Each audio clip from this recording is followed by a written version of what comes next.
এক নদী রক্ত পেরিয়ে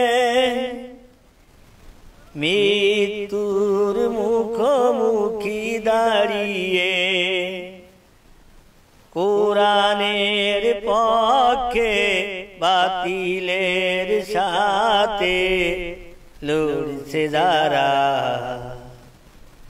তোমাদের এই ঋণ কোনদিন শোধ হবে না, না না না, শোধ হবে না। বিসমিল্লাহ, আলহামদুলিল্লাহ, ওয়াসসালাতু ওয়াসসালামু আলা রাসূলিল্লাহ, ওয়া বাদ। সুপ্রিয় দর্শক, আসসালামু আলাইকুম ওয়া রাহমাতুল্লাহি ওয়া বারাকাতুহু। আশা করি ভালো আছেন, সুস্থ আছেন। আজকের উপহার হলো দাবিতে কোরআন তেলাওয়াত নিষিদ্ধ উত্তাল সোশ্যাল মিডিয়া। মার্চ মাসের 10 তারিখের ঘটনা বলছি। রমাদান, এরপরে শারীরিক অসুস্থতার কারণে আজকের বিষয়টি উপহার দিতে একটু দেরি হয়ে গেল। দর্শক, এই বিষয়টি আমি আলোচনা করছি দৈনিক ইনকেলাব রুহুল আমিন। তিনি একটা প্রতিবেদন করেছেন, যেটা পরবর্তীতে 19 মার্চ 2024 প্রকাশিত হয়েছে। সেখানে তিনি বলেছেন যে ঢাকা বিশ্ববিদ্যালয়ের দাবি, বটতলায় রমাদানকে স্বাগত জানিয়ে কোরআন তেলাওয়াত অনুষ্ঠান আয়োজনের সঙ্গে সম্পৃক্ত শিক্ষার্থীদের কেন শাস্তি প্রদান করা হবে না, তার জবাব চেয়ে আরবি বিভাগের চেয়ারম্যানকে চিঠি দিয়েছে কলা অনুষদের ডিন।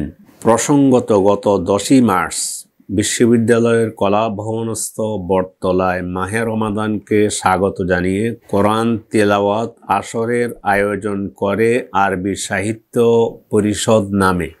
ঢাকা বিশ্ববিদ্যালয় ক্যাম্পাসে এমন অনুষ্ঠানের আয়োজনকে অনেকে ইতিবাচকভাবে নিলেও কেউ কেউ নেতিবাচক নিয়ে সমালোচনা করেছেন। বিশেষ করে সামাজিক যোগাযোগ মাধ্যমে এ নিয়ে পক্ষে বিপক্ষে বিভিন্ন যুক্তিতর্ক লক্ষ্য করা যায়। এটা দৈনিক ইনকেলাবের কথা। এ সম্পর্কে একটা রিপোর্ট করেছে নুসরাত জাহান কলি দৈনিক কালবেলাতে। ক্যাফায়েত শাকিল নামে একজন লিখেছেন, আরবি বিভাগের ছাত্ররা কোরআন নিয়ে চর্চা করবে, এটা খুবই স্বাভাবিক। এখানে একটা কথা বলা দরকার, আরবি বিভাগ তো এটা করেনি, করেছে আরবি সাহিত্য পরিষদ। এই জন্য বিভাগীয় প্রধানকে শোকজ করা বাড়াবাড়ি ছাড়া কিছু নয়। আসন্ন পূজায়ও কি এমনটি হবে? AI মাসুম নামে একজন লিখেছেন, ঢাকা বিশ্ববিদ্যালয়ে কোরআন তিলাওয়াত, ইফতার মাহফিল ও ইসলামী সাংস্কৃতিক চর্চা নিষিদ্ধ। ঢাকা বিশ্ববিদ্যালয়ে অন্যান্য ধর্মাবলম্বীদের সকল কর্মকাণ্ড বৈধ। এর নেপথ্যে কে বা কারা বুঝতে আর বাকি নেই নিশ্চয়ই। আমরা কি তাহলে ভারতের রাজ্য হয়ে গিয়েছি? সাবি নামে একজন লিখেছেন, এমন পদক্ষেপ সত্যিই দুঃখজনক। করিম নামে একজন লিখেছেন, আল্লাহ যারা কোরআনের মাহফিলে বাধা দেয় ও ইফতার মাহফিলে বাধা দেয় তাদের তোমার গজব দিয়ে ধ্বংস করো। আবার নুসরাত জাহান কলি তিনি বলেছেন পক্ষে বিপক্ষে মন্তব্য। তো বলতে গিয়ে তিনি বলেছেন, তন্মধ্যে এক লোক বলেছে, তার নাম উল্লেখ করা হয়নি, ফেসবুকে, হে বৃক্ষ ক্ষমা করো, এ আমাদেরই লজ্জা। মানে এটা অন্য ধর্মের লোক। বৃক্ষ বলতে এখানে বট গাছকে বোঝানো হয়েছে। তোমার সামনে কোরআন তেলাওয়াত করা হলো, এটা আমাদেরই লজ্জা। আচ্ছা, আরেকজন নাকি মন্তব্য করেছে ফেসবুকে, ঘাড়ের কাছে নিঃশ্বাস ফেলছে আফগানিস্তান। তারপরে বলা হয়েছে, আরেকজন বলেছে, মন্তব্য করেছে, 1 ইঞ্চি জমিও মৌলবাদের রোপণ থেকে রেহাই পাবে না। ঢাকা বিশ্ববিদ্যালয়ে রমজানের আগে ছাত্ররা শুধু কোরআন তেলাওয়াত করেছে, অনুবাদও নয়, এবং সেখানে পুরস্কার দিয়েছে একটা করে টুপি বোধ হয়। এই কোরআন কেন ঢাকা বিশ্ববিদ্যালয়ের সামনে পড়া হলো? এ হলো পক্ষে বিপক্ষে মন্তব্য, আমার কোনো কথা নয়। দর্শক, আমার কথা বেশি নেই, আমি সহজে অল্প কথায় আমার আজকের আলোচনা শেষ করব। সেটা হচ্ছে আমাদের বিশ্ববিদ্যালয়, ঢাকা বিশ্ববিদ্যালয় এর জন্ম হয়েছে 1921 সালে। আমরা যেন লেখাপড়া করে মানুষ না হতে পারি, বাংলার মানুষ, এই জন্য একদল লোক এর প্রচণ্ড বিরোধিতা করেছে। বড় বড় কবিরাও আছে, কার নাম নেব না। তো যারা এই কোরআন তেলাওয়াত, কোরআন রিসিটেশন এর বিরোধিতা করেছে, তারা ওই সমস্ত দুশ্মনদেরই প্রেতাত্মা হইতে পারে, যারা আমাদের এখানে বিশ্ববিদ্যালয় হলে আমরা লেখাপড়া করে মাথা উঁচু করে দাঁড়াতে পারবো বাঙালিরা। এখানে হিন্দু মুসলমান সবাই আছে। দর্শক, আমি শুধু দু একটা আয়াত পড়ব, অনুবাদ করে আমার আলোচনা শেষ করব। সূরা ফুসসিলাত 24 পারা, সেখানে আল্লাহ তাআলা একটা কথা বলেছেন, ওয়াকালাল্লাযীনা কাফারু লা তাসমাউ লিহাযাল কুরআনি ওয়ালগাউ ফীহি লাআল্লাকুম তাগলিবুন। আর কাফেররা বলে, তোমরা এ কোরআন শোনো না এবং তা আবৃত্তির সময় শোরগোল সৃষ্টি করো যাতে তোমরা জয়ী হতে পারো। তাহলে এখানে কেমন যেন একটু মিলে যাচ্ছে।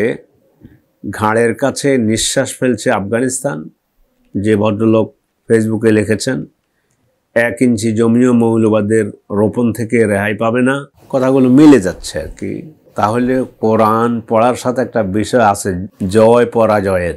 ওয়ালিদ ইবনুল মুগীরা, কাফের মুশরিক, রাসূলের সময় বড় কবি, হলুদ সাংবাদিকতা করেছে আর কি একটুখানি। সেখানে শুনছে কোরআন শুনেছে, প্রথম রিপোর্ট দিল যে আবু জেহেল আল্লাহর কসম এত সুন্দর কথা জীবনে কোনোদিন শুনিনি। পরে বলল, তো এই রিপোর্ট দিলে তো আমও যাবে, ছালও যাবে, রিপোর্ট একটা তো তৈরি করতে হবে। তখন বলছে যে ইনহাজা ইল্লা কাউলুল বাশার। আচ্ছা ঠিক আছে, তাহলে এইটা বললেই ছেড়ে দেই, এইটা মানুষের কথা। যাই হোক, ওটা আল্লাহ বলছেন যে সাউসলি হে সাকার, একে আমি সাকার আগুনের পাহাড়ে উঠাবো। কিভাবে এই রিপোর্ট দিল? দর্শক, ওয়ালিদ ইবনুল মুগীরা শুনলো কি, রিপোর্ট দিল কি? আবু লাহাব যখন জিজ্ঞাসা করেছে, ওয়ালিদ কি শুনলে? প্রথম রিপোর্ট দিয়েছে, ওয়াল্লাহি ইন্না লিকাউলিহি লাহালাওয়া ওয়া ইন্না লিকাউলিহি লাতালাওয়া। আল্লাহর কসম, আবু জেহেল এমন কথা, সুন্দর কথা, প্রাঞ্জল কথা, মিষ্টি কথা জিন্দেগিতে কখনো শুনিনি।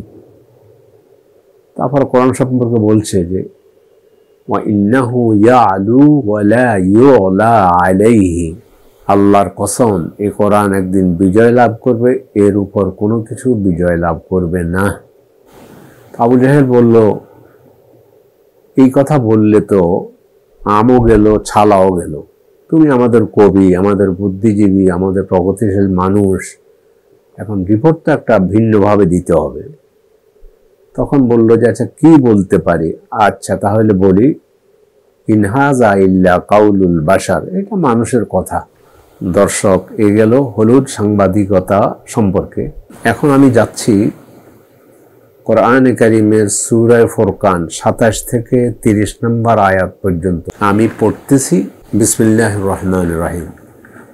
ইয়াউমা ইয়া'আদু যালিমু আলা ইয়াদাইহি ইয়াকুলু ইয়া লাইতানি ইত্তাখাযতু মা'আর রাসূলি সাবিলা ইয়া ওয়াইলাতা লাইতানি লাম আত্তাখিয ফুলানান খালিলা লাকাদ আদাল্লানি আনিয যিকরি বা'দা ইয জাআনি ওয়া কানা আশ-শাইতানু লিল ইনসানি খাযুলা وقال الرسول يا رب إن قومي اتخذوا هذا القرآن مهجورا। অনুবাদ, জালেম ব্যক্তি সেদিন নিজের দুহাত ধ্বংসন করতে করতে বলবে, হায় আমি যদি রাসূলের পথ গ্রহণ করতাম, হায় আফসোস আমি যদি অমুককে বন্ধু হিসেবে গ্রহণ না করতাম। আমার কাছে জিকির আসার পর, এই জিকির অর্থ কোরআন আসার পর সে আমাকে কোরআন বিমুখ করেছে। আর শয়তান তো মানুষের জন্য মহাপ্রতারক। শয়তান এটাই চায় যে কোরআন বিমুখ করার জন্য।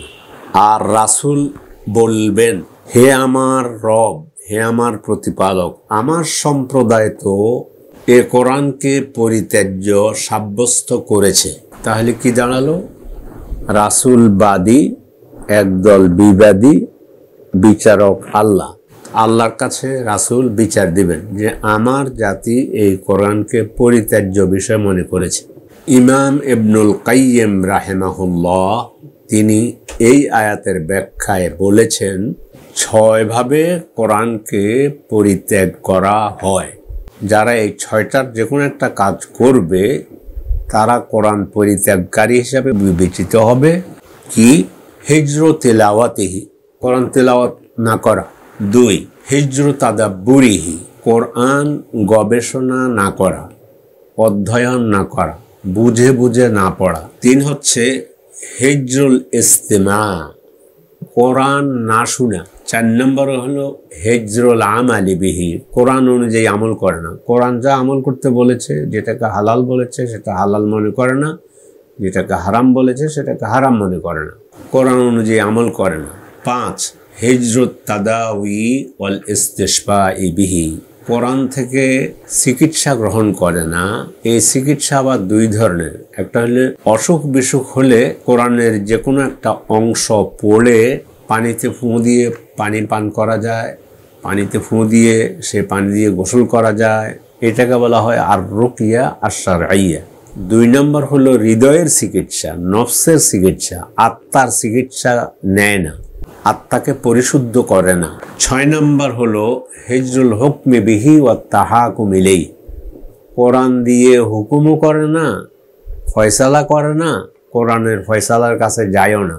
দর্শক, আলোচনা প্রায় শেষের দিকে। ওনার এই 6টি বাক্য বড় বড় আলেমরা যখন এই ব্যাখ্যা শুনেছেন, বুঝেছেন যে কারা কোরআন পরিত্যাগকারী, তখন 2 জন আলেম এই 6টা বাক্যকে দিয়ে এই বইটি লিখেছেন। বইয়ের নাম দিয়েছেন ফাতহুর রহমান ফি বায়ানে হিজরিল কোরআন। দর্শক, আমরা আমাদের আলোচনার শেষ পর্যায়ে চলে এসেছি। আসুন আল্লাহর কাছে ফরিয়াদ করি, আল্লাহ আমাদেরকে কোরআনের হামি, কোরআনকে পাহারা দেওয়ার জন্য, কোরআন পড়ার জন্য, বোঝার জন্য, অধ্যয়ন করার জন্য তৌফিক দান করেন। যারা কোরআনের বিরোধিতা করতেছে তাদের জন্য দোয়া করি, আল্লাহ ওদেরকে কোরআন বুঝার তৌফিক দান করেন। এই নিয়ামত আল্লাহ তাদেরকেও দান করুন। যারা বাধা দিয়েছে, যদি তাদের কপালে হেদায়েত না থাকে, আল্লাহ আপনি আবু জেহেল, আবু লাহাবকে যেভাবে ধ্বংস করেছেন, ওইভাবে কোরআনের বিরুদ্ধাচারণকারী যারা বিরোধিতা করে, আল্লাহ তাদেরকে ধ্বংস করুন। দর্শক, এ বলেই আজকের মতো এখানে আলোচনা শেষ করলাম। হাযা ওয়া সাল্লাল্লাহু ওয়া সাল্লামা আলা নাবিয়্যিনা মুহাম্মদ ওয়া আলা আলিহি ওয়া সাহবিহি আজমাইন। ওয়াসসালামু আলাইকুম ওয়া রাহমাতুল্লাহি ওয়া বারাকাতুহু। ইতিহাসে তোমাদের নাম লেখা রবে না, বড় বড় মুনাফিকের ভিড়ে তোমাদের কথা রবে আল্লাহর আকাশে, ফেরেশতাদের মুখে মুখে তোমাদের কথা রবে আল্লাহর আকাশে, ফেরেশতাদের মুখে মুখে। এই তোমাদের অনেক পাওয়া, আর কিছু মোরা চাই না।